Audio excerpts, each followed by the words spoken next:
Mesdames, Messieurs, bonjour.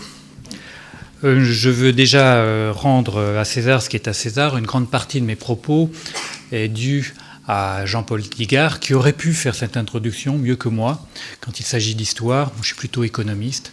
Et je me suis beaucoup appuyé sur ses écrits et d'autres auteurs pour parler de la partie historique. Parler du cheval et de l'histoire agricole est en fait quelque chose un peu tautologique, ou voire même et parfois contradictoire, et je vais essayer de donner quelques grands points de repère, même si certains ont déjà été déflorés par l'auditeur précédent, pour comprendre en quoi un animal fondamentalement agricole dans des sociétés plutôt rurales voit son statut questionné dans une société plus moderne comme la nôtre et très mécanisée. On peut constater que le cheval, en tant qu'animal domestique, je dirais sans originalité, est un animal agricole. On élève un animal, que ce soit une vache, un cochon, un poulet, on élève l'animal. Qu'il a atteint une apogée relativement récente en tant que force de traction, on le constatera, et que son intégration dans les politiques agricoles, si je me réfère à l'acte fondateur des politiques agricoles, qui pour nous est le traité de Rome, était naturelle et évidente, sans se poser de questions. Et pourtant, on constate bien que cette question est là, parce que cet animal n'est plus un produit intrinsèquement agricole, et que sa finalité n'est plus forcément alimentaire, et donc c'est ces quelques jalons que je voudrais balayer avec vous. Jean-Paul Digard évoque 3 domestications du cheval. C'est intéressant comme vision du monde. La première domestication a été évoquée, où vers moins 4500-5000 ans, on ne connaît pas exactement la chronique, le cheval est passé du statut de gibier assez abondant, au statut d'animaux d'élevage, où on l'a accompagné, où il a accompagné l'homme, certainement pour sa vocation alimentaire dans un premier temps. 1000 ans après, alors, qu'est-ce qui témoigne de cette vocation de gibier du cheval? C'est que c'est l'animal le plus représenté dans l'art pariétal, et on le voit bien comme gibier, on ne le voit pas du tout comme animal domestique, c'est normal, c'était des traditions de chasseurs-cueilleurs. Et vers moins 3500, on commence à avoir des témoignages graphiques, voire écrits, de la domestication du cheval en tant qu'outil de traction, cheval de guerre, puisque c'était sa fonction symbolique la plus puissante, et c'est celle qu'on retient en général. Et on peut parler de quelques pots ou quelques gravures hittites qui montrent des chevaux en train de tirer des chars, et montrant donc sa fonction nouvelle de force de traction. La première donc domestication du cheval est à finalité manifestement hypophagique, et petit à petit la transition vers la deuxième domestication est que cet animal qui est assez certes farouche mais curieux aussi, qui apprend et qui donc a des capacités d'apprentissage et de domestication, petit à petit devient une force motrice, et petit à petit dans le temps, et là c'est une longue évolution, les outils nécessaires à l'utilisation du cheval comme force motrice se développent. Alors, on aura les apparitions de différentes harnais, puis colliers de travail qui apparaîtront plus largement, sachant que l'ensemble de ces outils de traction ne sont pas spécialisés que pour le cheval, sont souvent une confrontation interspécifique qui permet à chaque espèce qui a, la plupart des espèces animales un peu fortes ayant une vocation de traction, permettent petit à petit d'utiliser des techniques qui passent d'une espèce à l'autre. En même temps se développe l'équitation. On peut penser que l'équitation montée, est postérieure à l'utilisation de la force tractée, qui elle aussi se développe avec les différents usages. Donc je vous passe la selle, évidemment, tout ce qui est embouchure, tout ce qui est étrier, donc tout ce qui concourt à l'assiette du cheval et à sa stabilité, et l'évolution petit à petit de l'animal, suivant les usages que l'on en fait, vers des sélections d'animaux plus ou moins lourds, plus ou moins légers et rapides, suivant les usages militaires qui en ont été faits. Donc cette capacité du cheval à être un animal de bas à usage civil ou militaire a orienté pendant longtemps l'élevage, donc on était bien toujours sur la production par une voie agricole d'un animal qui répond à des finalités pas forcément alimentaires. On distingue l'agricole de l'alimentaire, là c'est toujours important dès qu'on parle du cheval. Et cette finalité a conduit à une multitude d'approches de l'utilisation du cheval, à une multitude de races et une multitude de programmes, on dirait maintenant, de sélection d'élevage qui ont évolué dans le temps. Une troisième domestication est notée par Digard, qui est la redomestication du cheval dans les Amériques, qui avaient oublié leur cheval, puisque s'il y a moins 55 millions, effectivement, un petit mammifère a donné les équidés, il y a eu l'extinction des espèces équines dans les continents américains, qui font que cet animal avait complètement disparu jusqu'à la conquête à la fin du XVIIe siècle. Cette redomestication, d'une façon anecdotique, est intéressante parce que en Amérique du Sud, elle a été fondée sur l'appropriation des techniques des conquistadors. Donc on ne repartait pas de zéro avec le cheval, on repartait d'un animal à vocation domestique que l'on a utilisé à des fins agricoles et de motricité. Dans d'autres endroits, c'est bien des chevaux redevenus sauvages que l'on a redomestiqués avec des techniques, bien sûr, qui empruntaient à ceux qui étaient déjà présents et qui sont arrivés, et les gens qui étaient déjà présents ont développé aussi leur propre équitation. Ce faisant, développant aussi des races de chevaux très particulières. Donc tout au long de ces millénaires, la sélection du cheval a essayé de concilier un art de la guerre, un art du trait, et puis cet art du trait étant un usage civil ou agricole, bien sûr, mais il faudrait, pour être complet, bien limiter et décrire plus récemment l'usage du cheval dans le domaine purement agricole. Ce qui est en soi très compliqué. Je ne pensais pas que ça serait si compliqué en démarrant cette recherche. Le cheval a une apogée relativement récente en tant qu'animal de trait. Je dis relativement récente puisqu'il s'est passé une progression du développement des races chevalines et dans son usage agricole qui a été toujours en concurrence, les races d'équidés, avec les races bovines. On a toujours cette double utilisation.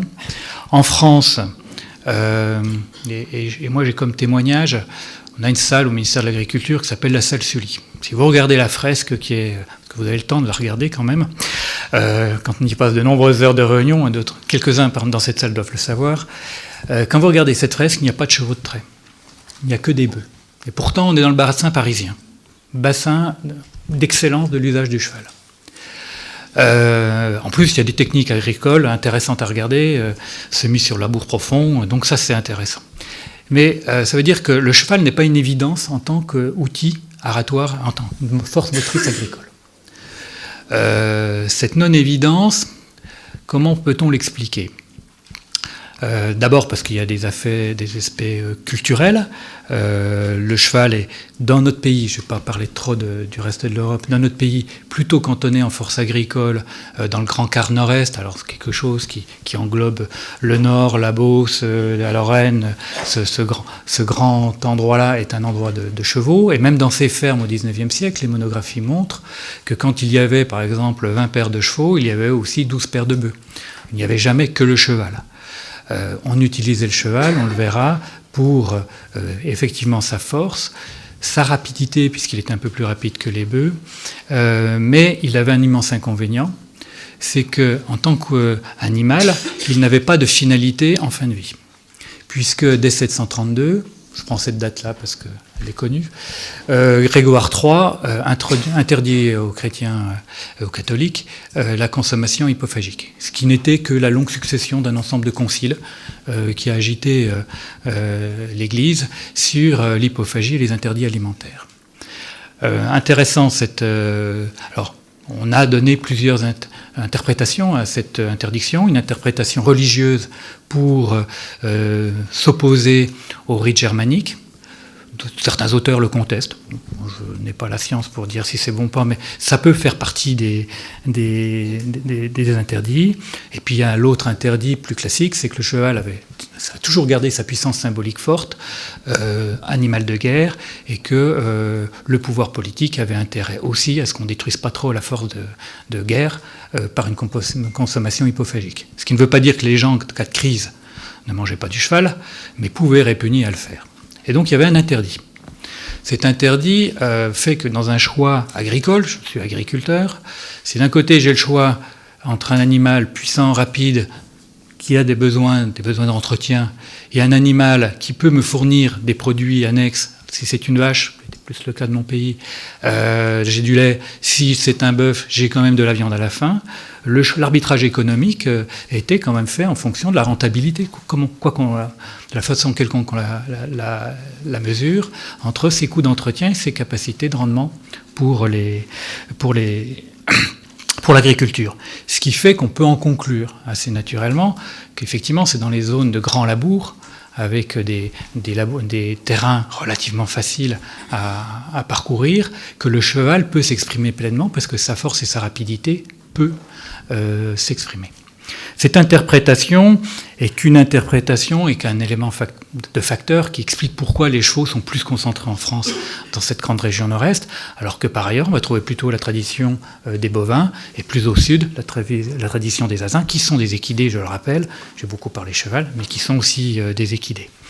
Assez étrangement, dans mes recherches, j'ai trouvé plus de choses sur le cheval, à cause de sa puissance symbolique, que sur les ânes. Pour parler du cheval dans l'agriculture, il y a beaucoup plus de sujets que sur l'âne dans l'agriculture. On voit bien que l'âne est un peu moins considéré, et donc étant moins considéré, moins étudié. Les progrès de la mécanisation au XIXe siècle ont rendu au cheval un avantage comparatif encore plus fort. Petit à petit, les outils que certains d'entre nous, pour les plus âgés, ont connus encore dans leur enfance de traction animale, se sont vraiment mécanisés.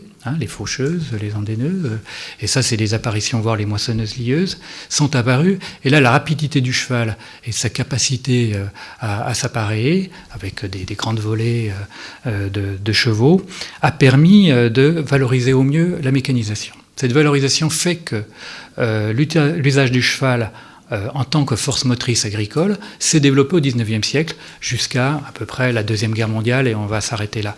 Mais il y a eu ce développement du cheval grâce à la mécanisation. Cette vision du monde nous montre que ce que l'on conçoit comme des races patrimoniales, nos races de trait, sont des races relativement récentes à l'échelle historique, tout en étant patrimoniales bien sûr, puisqu'elles correspondent à des régions, elles correspondent à des usages. Cette utilisation du cheval et ce développement a conduit à ce que l'usage du cheval en agriculture s'est répandu en France un peu plus à l'ouest, un peu plus au sud, mais guère dans le grand sud de la France, il y en avait bien sûr, et grâce à la mécanisation, le cheval s'est développé comme force motrice. Puis, bien sûr, il y a eu l'arrêt brutal, évoqué par Patrick tout à l'heure, c'est-à-dire que la motorisation, le changement de la motorisation, qui, en changeant de motorisation, on adaptait la mécanisation ancienne à une nouvelle motorisation. Là, vous avez dû le voir dans votre enfance pour certains d'entre vous, fait que le cheval vapeur a remplacé le cheval animal. Ça, c'est très clair. Et c'est quelque chose de récent, puisque c'est années 60 pour nous, on va dire clairement, c'est années 60. Donc pour les plus jeunes, c'est les parents. Pour moi, c'est mon enfance. Et à partir de là, dans l'histoire du cheval, la fin de cette motorisation a conduit mécaniquement à un abandon du cheval. Bon, les quelques chiffres, j'en donnerai quelques-uns à la fin pour voir sa place dans la politique agricole, forte, puis à une relance vers une vision qui est le cheval peut-on construire un cheval qui ait une finalité hypophagique. Donc ça a été une finalité donnée aux races de trait, aux chevaux lourds, d'ailleurs qu'on a appelé dans la statistique agricole plus chevaux de trait mais chevaux lourds, ce qui montrait bien le changement de paradigme. Et ces chevaux lourds ont perduré en partie grâce à des appuis des finances publiques, et nous savons que ceux-ci se sont fortement réduits. Donc dans cet aspect historique, je voudrais rappeler encore 2-3 dates symboliques. D'abord, la réautorisation de l'hypophagie vers 1866, on va chercher une date deuxième milieu du 19e siècle, pour des questions importantes pour notre journée de bien-être animal, on le dirait comme ça maintenant. Donner une fin de vie aux chevaux passe par quoi ? Et je peux vous assurer que cette question est toujours pendante. La réponse à la fin du 19e siècle, c'est le retour de l'hypophagie. Alors derrière les questions de bien-être animal, il y avait aussi des questions sociétales de fournir une viande bon marché à une partie de la population qui n'avait pas accès forcément aux viandes de bœuf, mais toujours avec un certain dédain. C'était considéré comme une sous-viande du XIXe siècle, et je pense que la carte de la consommation alimentaire du cheval encore en France résume bien cet a priori du XIXe siècle. Un siècle et demi plus tard, on retrouve les mêmes a priori historiques. Donc ce cheval agricole, dans son histoire, on voit qu'une apogée relativement récente par rapport aux autres espèces, et puis une fin très brutale, grâce à la motorisation, ou à cause de la motorisation. Maintenant, je suis obligé de parler, puisque c'est plus mon métier, de dire pourquoi la politique. Le cheval est un animal agricole au sens politique. D'une façon tautologique, le cheval est un animal agricole parce qu'il fait partie d'un cycle agricole. Parce que l'agriculture, c'est quelque chose de compliqué à déterminer. Il y a des déterminations réglementaires. Je vais me fonder sur la première, le traité de Rome, qui est le fondement de la politique agricole commune qui nous anime régulièrement. Le traité de Rome ne dit pas sont animaux agricoles les vaches, les cochons, les poules. Hein, il dit les animaux. À la limite, les chats. Il ne dit pas le contraire. Il dit les animaux, quelque chose de large. Évidemment, on n'a pas mis les chats. Par contre, le cheval a été immédiatement embarqué en tant qu'animal agricole. Et je vous rappelle le traité de Rome 56, et la bascule du cheval était dans les années 60. Évidemment, le cheval était un produit agricole, par évidence. Ceci étant, et donc, quand moi j'arrive dans cette filière, il y a 3 ans maintenant, et qu'on me dit, mais si je suis éleveur, est-ce que je suis éligible à la PAC ? Je leur dis, bien sûr que vous êtes éligible à la PAC. Vous êtes agriculteur parce que vous maîtrisez une partie du cycle de production de cet animal. Qu'est-ce qui nous fait douter de cette affirmation ? Parce que la question est claire, nous doutons de cette affirmation, sinon nous n'aurions pas ce colloque aujourd'hui. Ce qui nous en fait douter, c'est les chiffres qui ont été rappelés, que je vais redonner.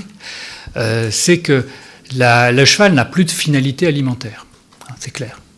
Mais on peut avoir des productions agricoles qui n'ont pas de finalité alimentaire. Alors on le retrouve plutôt dans le domaine végétal. Quand vous cultivez du lin, vous ne posez pas la question de savoir si vous faites de l'agriculture ou si vous n'en faites pas. Quand vous faites de la lavande, vous n'en mangez pas, à ma connaissance, vous ne vous posez pas la question. Donc, et je ne vous parle pas des fleurs et autres produits horticoles, donc on se pose la question parce qu'on se dit implicitement quand même dans notre tête, il n'y a plus de finalité alimentaire. Mais ce n'est pas une raison. Deuxième question, est-ce que les chevaux sont toujours bien produits par des agriculteurs ? C'est là où je parle de tautologie. Et l'agricole, quelque chose produit par un agriculteur. Et c'est quoi un agriculteur ? Quelqu'un qui maîtrise une partie d'un cycle biologique d'un être vivant. Ça, c'est les définitions. Ça, c'est moins vrai, c'est de moins en moins vrai. Les chevaux sont de moins en moins détenus par des agriculteurs ou des gens qui se considèrent comme agriculteurs. Même si, historiquement, c'est important, dans la loi de 2005, on a voulu rattacher les centres équestres qui utilisaient les chevaux à des finalités de loisirs dans le domaine agricole. Alors pas pour dire que le cheval est un produit agricole, pour d'autres raisons rurales et d'insertion des centres équestres dans le milieu rural et d'accès au foncier, mais quand même, ça permettait de redonner une dimension agricole à ce cheval. Donc quand on regarde les chiffres, ils ont été rappelés, on avait à peu près 3,2 millions d'équidés en 1935. Alors je parle bien du recensement agricole, parce que là on a un petit problème de chiffres. CIR et la stat agricole n'ont pas tout à fait les mêmes chiffres. Alors pourquoi ? Je vais le dire en 2 mots. C'est pas que CIR a tort et que la stat agricole a tort, c'est qu'on ne les regarde pas au même endroit. En stat agricole, on les regarde dans des exploitations d'une certaine taille, et comme les chevaux sont aussi détenus par des particuliers à l'unité, il y en a une partie qui sont à côté. En plus, je ne suis pas sûr que tous les chevaux morts soient enlevés de la base CIR, mais ça c'est une question qu'on a entre nous. Donc je prends les chiffres de la stat agricole, qui sont différents de ceux de CIR. Donc 3,2 millions d'équidés en 1935, plus que 500 000 en 2010. Donc ça, c'est le changement total d'usage du cheval. Donc son poids actuel dans les herbivores, en gros, c'est plus de 4%. Plus que 4%, c'est pas rien. C'est pas non plus dramatique. C'est pas les chevaux qui consomment nos espaces ruraux. Par contre, ils sont bien utiles dans certains points. Donc un poids faible, mais pas marginaux. Parmi les quelques 50 000 exploitations au sens agricole qui ont des équins, en moyenne, les équidés représentent 16% des animaux. Donc à nouveau, pas négligeable, pas prépondérant non plus. Donc c'est quand même des ateliers qui ont du sens pour ceux qui le font. Et puis, on peut noter dans les dernières années une tendance à la spécialisation des exploitations agricoles. Alors là, je viens des exploitations agricoles dont je parle, qui, celles qui ont des chevaux, sont de plus en plus spécialisées vers un élevage un peu plus important. C'est-à-dire que les gens qui avaient 1 ou 2 chevaux dans les prés tendent à se réduire fortement au détriment, enfin, ou au profit, je ne sais pas comment il faut dire, des gens qui ont plusieurs chevaux et qui en font un usage de production réelle. Ce qui veut dire qu'il y a une activité agricole autour du cheval, bien sûr, on ne va pas dire le contraire, mais elle est quand même plutôt résiduelle par rapport à l'intégralité de l'usage du cheval au niveau économique. Et si j'en veux des ordres de grandeur, alors sur le chiffre d'affaires de la filière équine, j'ai un petit différend avec moi-même. C'est-à-dire que je valide pas complètement les chiffres que nous publions, parce que quand on dit 12 milliards de chiffre d'affaires pour la filière équine, on y inclut le retour parieur, qui est quand même de 7 milliards et demi. Donc ce qu'on rend aux parieurs, à mon avis, ça ne fait pas tout à fait partie du chiffre d'affaires. Bon, donc j'ai un petit différent méthodologique, mais une fois que j'ai dit ça, ça fait quand même quelques milliards, 5 milliards la filière équine.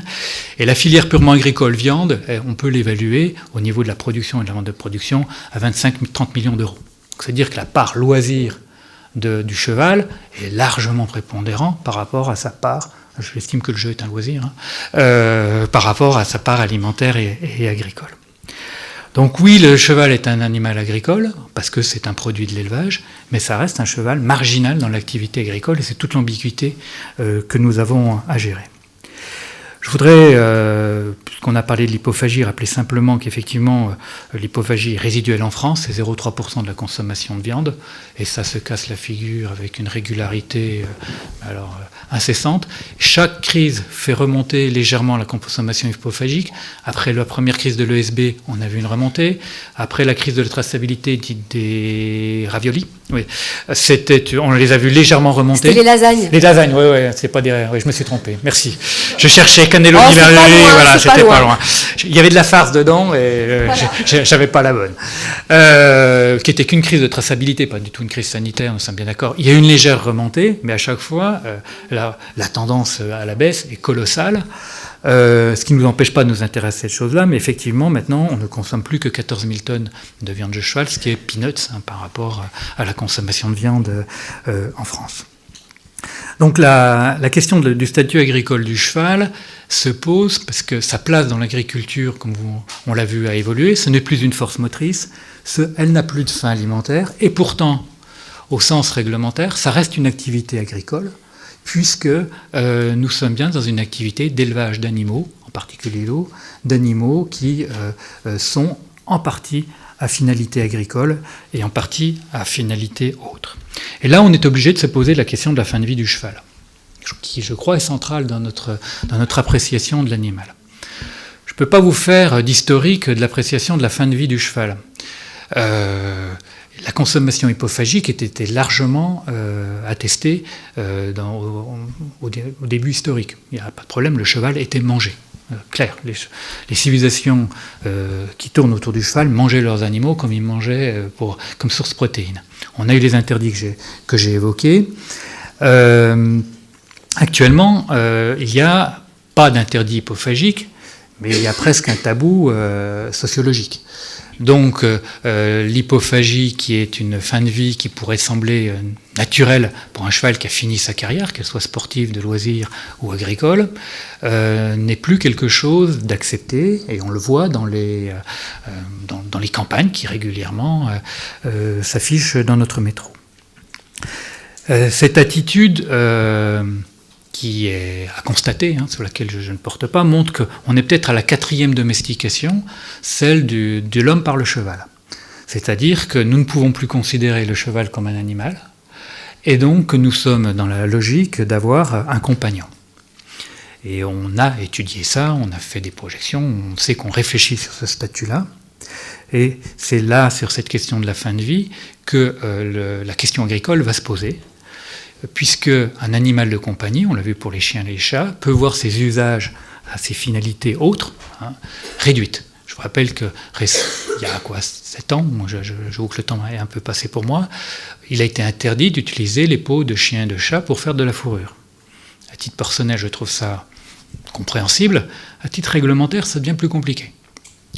Et donc, il faut bien se dire que ce changement de statut qui est historique, qui est en train de monter, qui pour moi est une vraie lame de fond quand on le regarde, il y a des pays à côté de nous qui le portent encore plus que nous, nos voisins d'outre-Manche le portent complètement, font que ce changement de question de statut du cheval va conduire à sa relégitimation, enfin son re-questionnement dans une politique agricole, notamment à cause de cette question de fin de vie. Donc rien n'est indépendant dans cette filière, c'est toute sa difficulté. On ne peut pas envisager la naissance d'un cheval sans penser à sa fin de vie. Et l'histoire nous a montré que ça c'est resté une problématique majeure. Et c'est ces quelques éléments que je voulais vous donner en introduction de cette journée pour vous dire que l'évolution historique du cheval me semble s'être accéléré dans les dernières décennies et que ce qu'on croit comme acquis depuis longtemps est relativement récent, notamment quand on parle de nos races. Merci de votre attention et bonne journée. Merci Christian Vanier.